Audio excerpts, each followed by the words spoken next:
Hello दोस्तों, मेरा नाम है शोभित दीक्षित। मैं आप सभी का स्वागत करता हूं अपने यूट्यूब चैनल ज्ञानपुर टेक में। आज हम सब बात करने वाले हैं साइबर सेल और उनके इन्वेस्टिगेशन लेयर्स के बारे में। जैसे कि हमने आपको पिछली वीडियो में बताया था कि हम 1 to 7 लेयर्स जो साइबर सेल द्वारा लगाई जाती हैं उसके बारे में एक्सप्लेनेशन वीडियो बनाएंगे, तो वो है ये वीडियो। तो बिना देरी किए हुए चलिए शुरू करते हैं। सबसे पहले आती है लेयर 1। अब लेयर 1 जो होती है वो क्या होती है? वो होती है बैंकिंग लेयर। इसमें क्या होता है, बैंक के पास अपना एक सॉफ्टवेयर होता है जिसकी मदद से वह देख पाता है कि यूपीआई फ्रॉड्स क्या हो रहे हैं, अनऑथेंटिकेशन जो होता है, ट्रांजेक्शन्स होते हैं, उन सबको वो ट्रेस कर पाती है। जिसमें वह देखती है कि कोई भी जो ट्रांजेक्शन है वो अनयूजुअली आ रहा है तो वह उसको होल्ड कर देती है। इसमें आपको किसी भी प्रकार के इश्यूज नहीं होते हैं। आप बैंक जाइए, आप जो बैंक द्वारा वो अमाउंट होल्ड किया जाता है आप उसको एप्लीकेशन देकर छुड़वा सकते हो, उसमें आपको कोई इशू नहीं होता। ये होती है लेयर 1। अब बात करते हैं लेयर 2 के बारे में। लेयर 2 होती है डिस्ट्रिक्ट साइबर सेल। अब इसमें क्या होता है, इसमें मान लीजिए जैसे आपने कोई भी इश्यूज आपके अकाउंट में हुए हैं, अनयूजुअल एंट्रीज हुई हैं, उसके लिए जो होता है डिस्ट्रिक्ट लेवल से, डिस्ट्रिक्ट साइबर सेल से आपके बैंक ब्रांच में एक नोटिस आता है जिसकी वजह से आपका एक पर्टिकुलर अमाउंट होल्ड कर दिया जाता है। अब चाहे वो अमाउंट हो चाहे कितने का भी हो, उससे फ़र्क नहीं पड़ता है। यह एक प्रोसेस होता है जो कि लेयर 2 द्वारा चलाया जाता है। इसमें आप लेयर 2 में आते हैं। इसमें भी आपको चिंता करने की ज़रूरत नहीं है। इसमें भी आप पर कोई भी कार्यवाही, कोई भी केस नहीं होता है। ये हो गए 2 की बात। तो नेक्स्ट थर्ड लेयर के बारे में बात कर लेते हैं। यह स्टेट साइबर सेल की तरफ से होता है। इसमें क्या होता है, अगर आप अन्य शहरों या बैंकों से लिंक्ड हैं, फ्रॉड्स आपका जो है वो अन्य बैंकों से लिंक्ड है, तो फिर यह सीधा स्टेट बैंक अपने अंडर में ले लेता है और इसमें दोषी पाए जाने पर आपका अकाउंट फ्रीज होता है डायरेक्ट। और इसमें क्या रहता है कि आपका केवाईसी के लिए आपको अनएलिजिबल कर दिया जाता है, जिसकी वजह से आप केवाईसी नहीं कर सकते और बैंक अकाउंट्स आपके टेम्परेरी क्लोज ही रहते हैं। फिर नेक्स्ट लेयर है 4, नेशनल एजेंसीज। यह लेयर आसानी से नहीं लगती। यह लेयर उन पर लगती है जो नेशनल फ्रॉड्स या बड़े बड़े रैकेट्स में शामिल हों। यह केस सीधा सीबीआई, आरबीआई, एनआईए और सीडी के अंतर्गत आता है। इस केस की जांच पड़ताल यही एजेंसीज करती हैं। फिर आता है layer number 5, regulatory and financial authorities. इसमें वह लोग आते हैं जिनका ताल्लुकात सीधे हवाला, मनी लॉन्ड्रिंग और नेशनल फ्रॉड्स या साइबर क्राइम्स से रिलेटेड होता है, जिनकी पूछताछ सीधा आरबीआई, एफआईबीआई और एफआईयू के अंतर्गत किया जाता है। और यही एजेंसीज होती हैं जो आप पर चार्ज लगाती हैं या आप पर कोई भी सरकारी कार्यवाही करती हैं। इसके अंतर्गत दोषी पाए जाने पर या सीधे आपके सारे अकाउंट्स, जितने A to Z, सिर्फ एक को नहीं, जितने भी सारे अकाउंट्स हैं उनको तो फ्रीज करती है।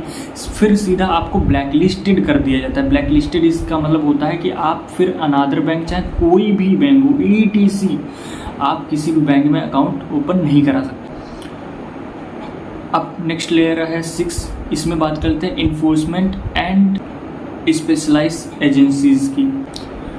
यह भी कुछ इसी प्रकार से है कि इसमें आप मनी लॉन्ड्रिंग और टेररिज्म और भी हवाला वगैरह के अगर आप पे केस होता है या आप उसके संदिग्ध में आते हैं तो आप पर केस चलता है। इसमें क्या होता है कि इसमें सीधा अकाउंट और इससे रिलेटेड नहीं होता, आपके ऑथराइजिंग नेम यानी आपका जो रियल नेम होगा उससे रिलेटेड जितनी भी संपत्ति, जायदाद, घर, मकान, ज़मीनें या कुछ भी भले ही वो सरकारी संस्थाएं क्यों ना हो आपके नाम पे चलती हो, वो सीज हो जाएंगी। सीधा का सीधा गवर्नमेंट आपसे वो ले लेगी और सीज कर देगी। नेक्स्ट लेयर है नंबर 7, इंटरनेशनल कॉर्पोरेशन लिमिटेड या एजेंसीज। यह तब लगता है जब फ्रॉड्स की हद ही पार हो जाए, यानी कि आप ऐसा कोई अपराध ही नहीं है कि जो आपने ना किया हो, ETC आप कुछ भी मतलब किए जा रहे हैं, तो उसके लिए लगता है ये कि आपने कुछ छोड़ा ही नहीं है, उसके लिए लगता है। और यह इंटरनेशनल, इसीलिए इसकी पूछताछ या देखभाली यहाँ नहीं होती, सीधा इंटरपोल करता है। और इंटरपोल का मतलब आप सब बहुत अच्छे से जानते हैं, रेड नोटिस। और FATE, MLATE जैसी एजेंसीज इन पर काम करती हैं, पूछताछ करती हैं। और अगर आप इनमें संदिग्ध पाए जाते हैं, मुजरिम पाए जाते हैं, तो आपको इंटरनेशनल किसी भी कारागार में आपको आजीवन की सज़ा दे दी जाती है। इसमें कोई चांसेस ही नहीं है आपके छूटने के। आप अगर इसमें फंस गए तो फंस गए, चाहे फिर आप निर्दोष हों या दोषी हों, आप फंस गए तो फंस गए। चलिए, बेसिकली ये तो हो गई हमारी लेयर्स क्या थी। लेकिन अभी ये मैंने आपको समझाया है कि ये लेयर्स लगती क्यों हैं। अब मैं आपको एक बार ये भी समझा देता हूँ अच्छे से कि अगर आप इन लेयर के संदिग्ध में आते हैं, आप दोषी पाए जाते हैं, तो आप पर क्या कार्रवाई हो सकती है और क्या क्या किया जा सकता है आपके साथ, एक बार आप ये भी जान लीजिए। लेयर 1, इसके अतिरिक्त आपका सिर्फ बैंक खाता बंद हो जाएगा और कुछ नहीं, फ्रीज फ्लोट अमाउंट होल्ड हो जाएगा, बस और कुछ नहीं। लेयर 2, खाता बंद हो सकता है और फाइन भरना पड़ सकता है, बाकी और कोई कार्रवाई नहीं होगी। लेयर नंबर 3, इसमें दोषी पाए जाने पर आपको एक नोटिस आ सकती है, उसकी कार्रवाई चल सकती है, और अगर आप उसमें दोषी नहीं हैं तो आपको एक पर्टिकुलर छोटा सा अमाउंट देना होगा फाइन के रूप में, और आप छूट जाएंगे, आप पर कोई भी केस नहीं होगा।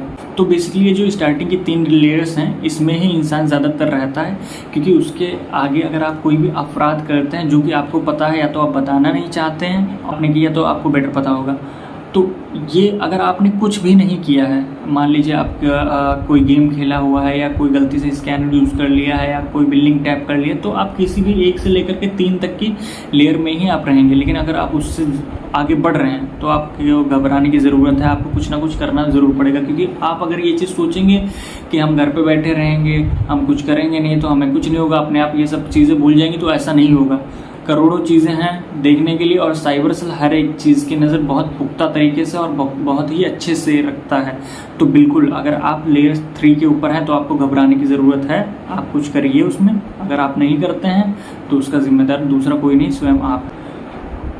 लेयर नंबर 4, अगर आप इसके अंतर्गत दोषी पाए जाते हैं तो आपका लाइसेंस भी रद्द हो सकता है और आपको जेल भी हो सकती है। लेयर नंबर 5 बेसिकली है नॉर्मल पीपल के लिए नहीं होता, या आपके जो कर और विक्रेताएं हैं यानी शॉपकीपर्स जो हैं उनके लिए होता है कि अगर आप लेयर 5 के अंतर्गत दोषी पाए जाते हैं तो आपका सबसे पहले लाइसेंस यानी GST लाइसेंस रद्द कर दिया जाता है। चाहे आपकी दुकान किसी भी चीज़ की है, कोई शोरूम डाल रखा है, कोई जनरल स्टोर है, कुछ भी है, अगर आपके पास GST है तो वो GST लाइसेंस आपका रद्द कर दिया जाएगा।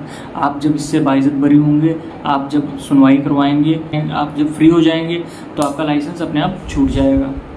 लेयर नंबर 6, यह बेसिकली फाइनेंस से रिलेटेड होता है, और आपके जो अथॉरिटीज़ हैं यानी आपका ज़मीन, आपकी जायदाद, आपका घर, आपका मकान, ये सब चीज़ें जो हैं इस लेयर के अंतर्गत गवर्नमेंट जब्त कर लेती है, साइबर सेल अपने अंडर में ले लेती है जब तक आप दोषी रहते हैं। कोशिश कीजिए आपको इस कंडीशन में लास्ट लेयर तक आना ही ना पड़े। आप थोड़ा सा सावधान रहिए, थोड़ा सा सतर्क रहिए, देखते रहिए कि आसपास क्या हो रहा है, क्योंकि फ्रॉड्स आजकल बहुत ज़्यादा हो रहे हैं, बहुत ज़्यादा। अगर आप नहीं ध्यान देंगे तो बहुत ही इश्यूज़ होंगे। और मैं आप सबको एक टिप देना चाहूँगा कि कोशिश कीजिए आप गूगल पे, फ़ोनपे वगैरह का यूज़ कम से कम कीजिए, क्योंकि आप नहीं जानते कि सामने वाला जो QR कोड है वो कैसा है कैसा नहीं है। आप बस धक से पेमेंट कर देंगे और फिर आपके अकाउंट में अचानक से होल्ड लग जाएगा और आप किसी भी लेयर में जा सकते, पर आप पर कार्यवाही तक हो सकती है। तो so please stay focused and stay safe. Thank you very much. अगर आपका कोई क्वेश्चन है ऐसा जिसका मैं आंसर अभी नहीं दिया हूँ तो प्लीज़ कमेंट में पर कर दीजिए। होपफुली मैं जल्द से जल्द कोशिश करूँगा आपका जवाब देने की। और अगर आप चाहते हैं कि आपका कोई पॉइंट है जो आपको वकील से या किसी बैंक रिलेटेड कर्मचारी से डिस्कस नहीं कर पा रहे हैं तो उसका आप मुझे बता दीजिए। मेरे भाई बैंक में हैं, मैं उनसे पता करके, और मेरे एक मित्र हैं वो भी वकील हैं, तो मैं उनसे पता करके होपफुली वीडियो जल्दी बनाऊंगा जिससे आपका केस रिजॉल्व हो सके। मैं परेशान हुआ था लेकिन मैं नहीं चाहता आप भी परेशान, तो प्लीज़ आप देख लीजिए। और सेकेंडली अगर आपको वीडियो हेल्पफुल लग रही है तो एक बार लाइक ज़रूर करके जाइए। Thank you very much. मिलते हैं नेक्स्ट वीडियो में।